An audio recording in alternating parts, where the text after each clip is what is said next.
That's kind of large for a bottle rocket.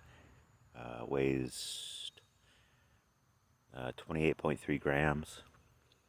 The heading is empty. I just kind of wanted to see how it affected the flight and see what happens when the propellant charge gets to the top.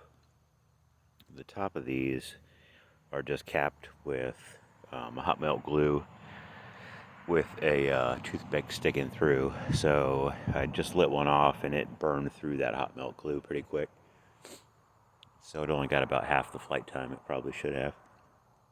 I'm not sure what the geometry of this fuel grain is, but we're just going to give it a whirl and see how it goes.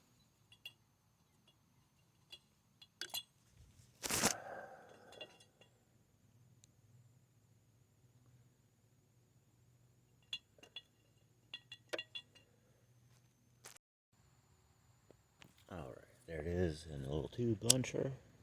Light it up and see.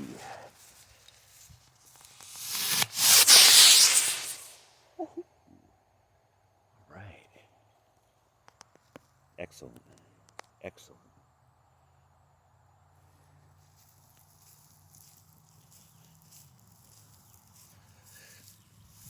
Alright, so what happened was it flew up. The exhaust started coming out the top. It blew the cap off and melted it from the hot gases. But it was a very nice flight. If I cap it with something more substantial like that Rockite cement, I think I can get it to go about twice as high and even deploy a little payload up there. Thanks for watching.